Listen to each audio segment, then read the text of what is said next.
Game changer cinema మీద mega అభిమానులు ఎంత ఉత్సాహంగా ఉన్నారో అంతే భయంగా కూడా ఉన్నారు. ఎందుకంటే ఆర్ఆర్ఆర్ఆర్ తర్వాత రామ్ చరణ్ రేంజ్ ఒక్కసారిగా మారిపోయింది. అవార్డులు రివార్డులతో గ్లోబల్ స్టార్ అయిపోయాడు చెర్రీ. RRRకు ముందు రామ్ చరణ్, RRR తర్వాత రామ్ చరణ్ అనే రేంజ్లో మేకోవర్ చూపించాడు. మరి ఇంత చేంజ్ అయిన తర్వాత ఫ్యాన్ ఎందుకు ఊరుకుంటారు? తమ అభిమాన హీరో నెక్స్ట్ సినిమాలపై అమాంతం అంచనాలను పెంచుకున్నారు. రామ్ చరణ్ శంకర్ దర్శకత్వంలో మూవీ అనౌన్స్, గేమ్ చేంజర్ అంటూ మూవీని ప్రకటించడం వరకు అంచనాలు బాగానే ఉన్నాయి. కానీ ఎప్పుడైతే భారతీయుడు ఫ్లాప్ అయిందో, అలాగే అసలు గేమ్ చేంజర్ నుంచి అప్డేట్స్ రావడం ఆగిపోయాయో అప్పటి నుంచి అసలు టెన్షన్ మొదలైంది. ఇక ఇప్పుడిప్పుడే సెకండ్ సింగిల్తో ట్రాక్లో పడుతుంది అనుకుంటే ఇంతలోనే రిస్క్ ఫ్యాక్టర్స్ ఎదురవుతున్నాయి. మరి ఆ వివరాలేంటో ఇప్పుడు చూద్దాం. రామ్ చరణ్ క్రేజ్ కేవలం టాలీవుడ్లోనే కాదు, అటు ఓవర్సీస్లోనూ బాగానే ఉంది. ఈ విషయం ప్రత్యేకంగా చెప్పుకోవాల్సిన అవసరం కూడా లేదు.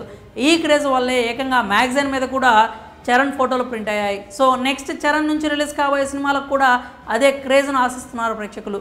గేమ్ చేంజర్ నుంచి ఎప్పుడు మాట్లాడుకున్నా కూడా జరగండి సాంగ్ గురించి మాత్రమే చెప్పుకోవాలి.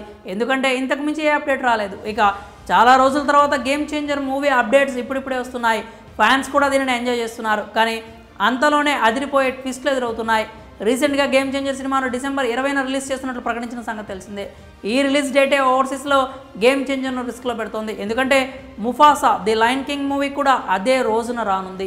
ఇక మోస్ట్ అవైటెడ్ మూవీ కావడంతో ఓవర్సీస్లో ఈ సినిమాకు ఎక్కువ థియేటర్స్ వెళ్ళిపోయాయి. సో గేమ్ చేంజర్కు స్క్రీన్స్ తగ్గిపోయాయి. అదేవిధంగా హిందీలో బేబీ జాన్, అమెరికన్ సితారే జమీన్ పర్ మూవీస్ రానున్నాయి. ఈ రెండు సినిమాలకు కూడా విపరీతమైన బజ్ ఉంది. సో అక్కడ కూడా గేమ్ చేంజర్కు స్క్రీన్స్ తగ్గే అవకాశం ఉంది. మరి వీటిని రామ్ చరణ్ ఎలా మేనేజ్ చేసి నెగ్గుకొస్తాడో చూడాలి. సెప్టెంబర్ 27న దేవర మూవీ రిలీజ్ రోజునే థియేటర్స్లో గేమ్ చేంజర్ సెకండ్ సింగిల్ను రిలీజ్ చేసేందుకు ప్లాన్ చేస్తున్నారు మేకర్స్. మరి ఎప్పటి నుంచైనా గేమ్ చేంజర్పై అసలైన హైప్ కొనసాగుతుందేమో చూడాలి. చరణ్ తనపై ఫ్యాన్స్ పెట్టుకున్న అంచనాలను రీచ్ అవుతాడా లేదా అనేది ఈ మూవీ డిసైడ్ చేయనుంది. మరి గేమ్ చేంజర్కి సంబంధించి ఈ అప్డేట్పై మీరేమనుకుంటున్నారో మీ అభిప్రాయాలని కామెంట్స్ రూపంలో తెలియజేయండి.